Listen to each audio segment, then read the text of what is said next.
Ipinagpatuloy ng mga bida ang kanilang paglalakbay patungong Fortress City.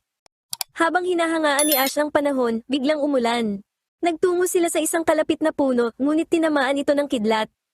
Bigla namang umulan ng nyebe na ikinagulat ng mga bida dahil sa kakaibang panahong ito.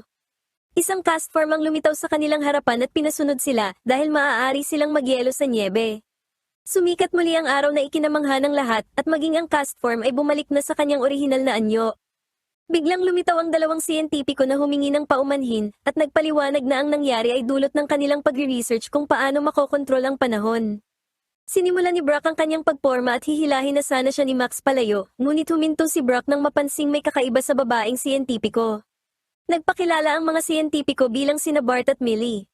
Inanyayahan nila ang mga bida na magtungo sa Weather Institute na tinanggap naman ng mga bida.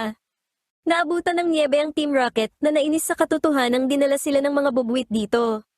Natulog si Meowth sa tila kumot ng nyebe, ngunit ginising siya nina James at Jessie. Binigyan nina Bart at Millie ang mga bida ng isang maikling tour sa Institute kung saan ipinakita nila ang satellite dish na nagpapabago sa panahon. Humanga si Bart na naging matagumpay si Millie sa maikling panahon, iniisip na magiging isa itong sikat na siyentipiko. Sinamahan ni Millie ang mga bida sa loob ng gusali habang sinasabing nagre-research sila tungkol sa mga natural na kalamidad. Nakita ng Team Rocket ang Institute at nagplano silang nakawin ng mga makina na nagkokontrol sa panahon para sa kanilang boss. Kailangang mag-improvise ng Team Rocket upang makapasok at bigla sila nakakita ng isang dumarating na helicopter. Ipinakita ni Millie sa mga bida ang central computer at napansin din niya ang helicopter. Sa loob ng helicopter, inutusan ng commander ng Team Aqua na si Shelly ang kanyang pangkat na simulan ng kanilang operasyon. Lumabas ang mga miyembro ng Team Aqua at iginapos ang mga siyentipiko. Inilabas ni Shelly ang Crawdon upang magbantay at pinagbanta ng mga siyentipiko na sasaktan sila kung susubukan nilang gumalaw. Pinanood ng Team Rocket ang mga nangyayari at nagpasya silang magtago, ngunit naharang sila ng mga miyembro ng Team Aqua. Binigkas ng Team Rocket ang kanilang moto, ngunit iginapos din sila at dinala sa courtyard kasama ang mga siyentipiko. Tumangging sumuko ang Team Rocket, ibinuga nila ang lahat ng hangin sa kanilang baga para matanggal ang kanilang mga gapos. Inangkin nila na sa kanila ang weather machine na ikinairita ni Shelly. Gayunpaman, binuhay ng isa sa mga grunt ang makina. Habang nagbabago ng anyo ang cast form ni Bart, tumalon pababa sa lupa ang mga siyentipiko habang tinamaan naman ng kidlat ang Team Rocket. Nakita ng mga bida ang lahat at naghinala silang gustong kunin ng Team Rocket at Team Aqua ang weather machine. Hiningi ni Shelly ang impormasyon tungkol sa ancient Pokemon. Walang naalalang anumang data si Bart tungkol sa ancient Pokemon, maliban kina Kyogre at Groudon. Hindi makakuha ng karagdagang data ang Grunt dahil kailangan ng isang espesyal na card na nasa kamay ni Bart. Inilagay ni Bart ang card sa cast form at sinabihan itong pumunta kay Millie.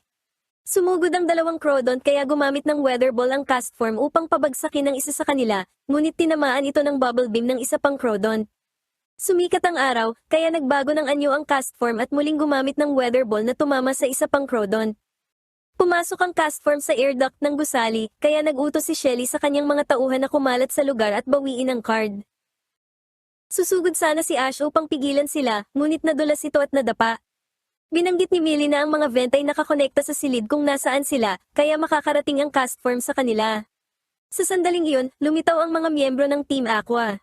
Nang papasok na ang mga ito sa susunod na silid, lumabas ang cast form mula sa mga vent. Hinabol ng Crawdon ang cast form na nagtungo kay Millie at ibinigay sa kanya ang card. Nagpa siya ang Team Aqua na habulin si Millie. Tumakbo palayo sina Brock, May, Max, at Millie, habang inutusan naman ni Ash si Pikachu na gumamit ng Thunderbolt na siyang kumuryente sa Team Aqua at sa kanilang Crawdon.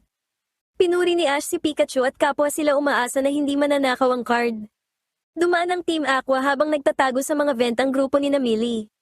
Naisip ni Millie na dapat ay itago na lamang nila ang data. Nakita ni Max ang Team Aqua sa susunod na kanto na nagpapaliwanag kay Shelly na wala ang cast form sa main computer room. Habang pinalalawak ni Shelly ang paghahanap ng mga grunt, may ibinulong si Millie sa dito na nagbagong anyo bilang cast form kasama ang card at tumakbo palayo upang i-distract ang Team Aqua. Nakarating ang huwad na cast form kay Ash na kinuha ito at lumayo mula sa mga grunt ng Team Aqua. Kinopya ni Millie ang data mula sa computer patungo sa isang floppy disk, ang impormasyon tungkol kina Groudon at Kyogre, ang mga Pokemon na pinaniniwala ang lumikha ng lupa at dagat sa planeta. Matapos ang pagkopya, binura ni Millie ang impormasyon mula sa main computer.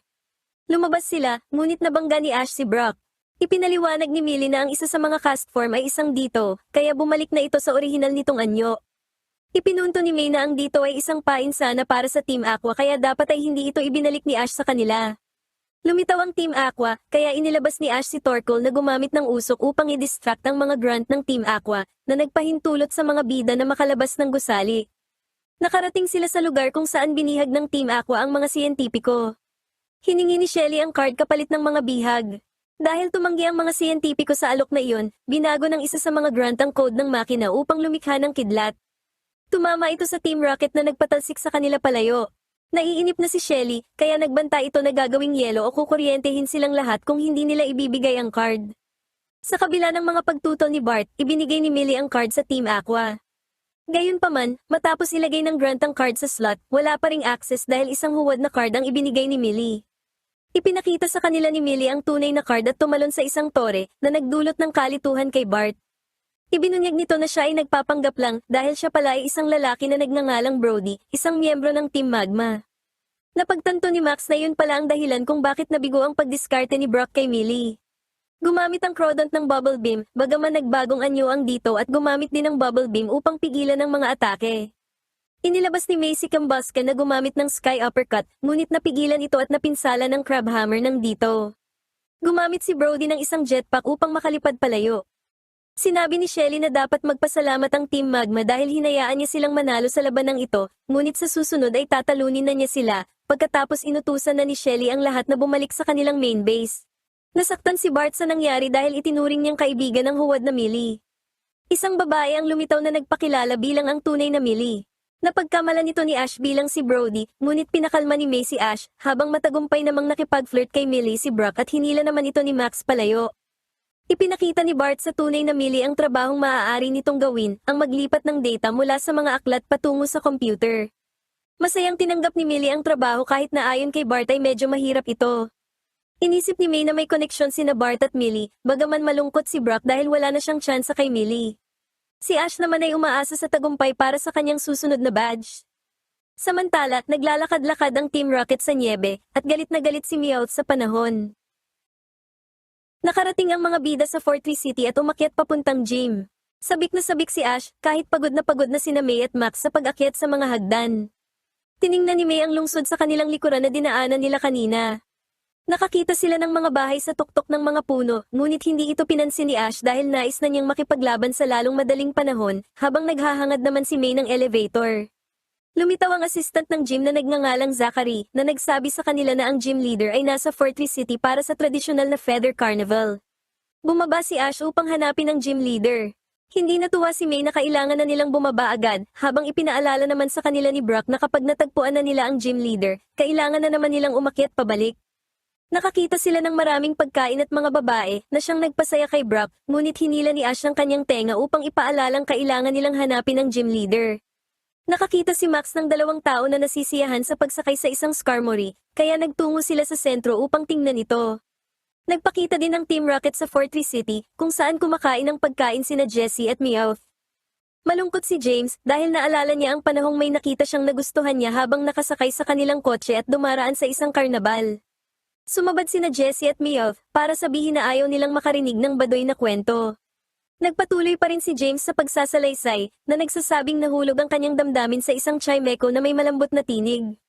Hindi siya pinayagan ng kanyang mga magulang na magkaroon nito, kaya isang gabi ay palihim siyang lumabas upang makuha ito, ngunit natapos na pala ang karnabal. Nagsimula siyang umiyak sa kagustuhang magkaroon ng isang Chimecho, ngunit huminto nang makitang wala na sina Jessie at Meowth sa kanyang tabi. Ang babaeng nagngangalang Winona ay pumili ng isa pang bata na isasama niya sa paglipad gamit ang Skarmory, ngunit lumitaw si Brock at diniskartehan si Winona. Lumitaw rin si Max para hilahin si Brock sa tenga. Namula si Winona habang pinupuri siya ng mga bata na binanggit na siya ang gym leader. Nagpakilala si Ash at hinamon si Winona sa isang laban sa gym.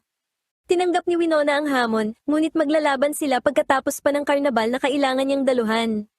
Sumakay si Winona at ang isang bata sa Skarmory at lumipad palayo. Nagpa siya ang mga bida na manatili muna ng ilang sandali sa karnabal, kaya inilabas nila ang kanilang mga Pokemon. Nagsaya silang lahat sa karnabal. Nagkomento sina Jessie at Meowth sa kwento ni James, sinasabing sa tingin nila ay hindi na kailanman makakakita si James ng Chimecho na gustong-gusto niya, sa kabila ng katotohanang may isang dumaan malapit sa kanila. Nagsaya pa ng husto ang lahat at sumakay sina Max at May sa Skarmory ni Winona. Habang pinapanood nina Ash at Brock sina May at Winona na nakasakay sa Skarmory, ipinaliwanag ni Brock na ang mga naninirahan sa Fortress City ay may mataas na paggalang sa kalangitan, at ginugunita nila ito kasama ang mga flying Pokemon at sa pamamagitan ng pagdaraos ng karnabal na ito. Nakikita ni Brock na si Winona ay isang henyong flying type trainer at sinabi na maaaring mahirapan si Ash na kalabanin ito.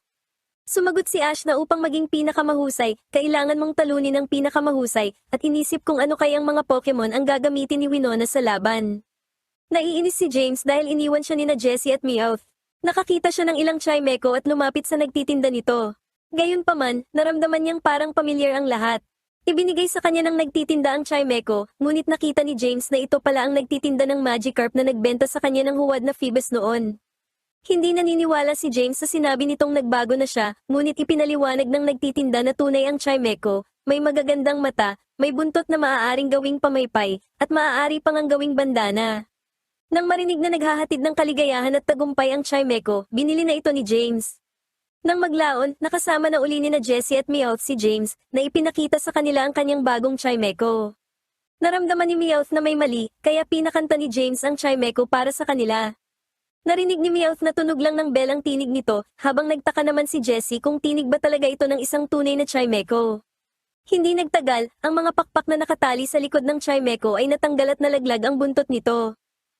Pinunasan ng bahagya ni James ng napkin ang Chimecho at natuklasang ito pala ay isang hapip. Tinanong ni Jessie kung magkano ang ginastos ni James, at sinabi ni James na nagastos niya ang lahat ng kanilang pera. Nakita ni Meowth ang isang tunay na Chimecho. Naglabas ng tunog ang Chimecho na nagpaginhawa sa pakiramdam ng Team Rocket. Naniwala si Meowth na narito ang Chimecho dahil gusto nitong dumalo sa mga karnabal. Agad na naging kaibigan ni James ang Chimecho na ipinalupot ang buntot sa mga mata ni James. Sinabi ni Meowth na madaling kausap ang Chimecho habang hinimok naman sila ni Jessie na isagawa ang kanilang orihinal na plano. Nakarating ang mga bida sa battlefield sa isang malawak na lugar na perpekto para sa labanan ng mga flying Pokemon. Gayunpaman, nakakita sila ng gulo sa karnabal, kaya inilabas ni Winona ang Skarmory upang lumipad patungo sa lugar, habang bumaba naman sa hagdan ang mga bida. Nagdulot ng gulo ang Team Rocket gamit ang isang makina sa pamamagitan ng pangunguryente at paghuli sa mga flying Pokemon. Gumamit ang Skarmory ng Steel Wing na tumulak sa makina palayo. Nagulat ang mga bida nang makita ang Chimecho na nakuha ng Team Rocket. Gayunpaman, kinuryente sila ni Pikachu gamit ang Thunderbolt, ngunit pinagaling ng Chimecho ang Team Rocket gamit ang Heal Bell.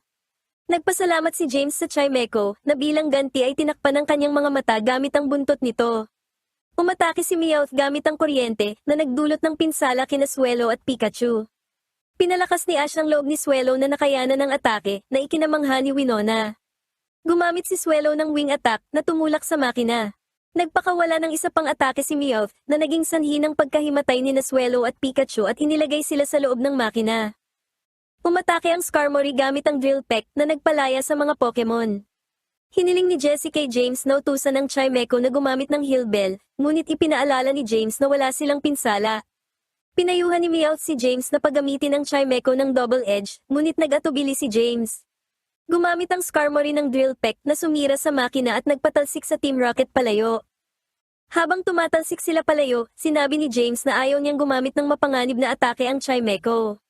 Nagpasalamat ang mga bida kay Winona sa tulong nito. Humingi ng paumanhin si Winona kay Ash dahil hindi natuloy ang kanilang laban, ngunit sinabi nitong lalabanan na lang niya si Ash bukas, na tinanggap naman ni Ash.